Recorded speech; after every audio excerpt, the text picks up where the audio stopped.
Alright guys, welcome to MTech Spy Technology. My name is Richard, and in today's tutorial I want to share with you how to find or see your Wi-Fi password you are connected to in Windows 10.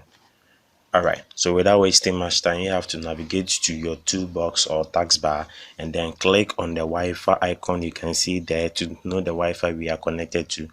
Currently we are connected to Spy Technology Wi-Fi.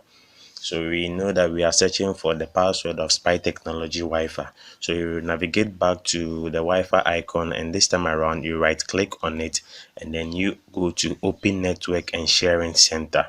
You click on it and you Open Network and Sharing Center opens, and then you go to where your connections are. The connections is Wi-Fi in bracket Spy Technology. Maybe yours will be different. Just click on it to open the Wi-Fi's connection, and then in the pop-up menu, the next thing you have to do there is to search for wireless properties. You click on wireless properties and then you select security from the pop-up menu that will come. When you go to securities, then you go to show characters. In the next pop-up menu, that will come from wireless security or connections. And then the show characters shows the characters that of the Wi-Fi we are currently connected to. So the password of the Wi-Fi I am connected to is what I have just highlighted.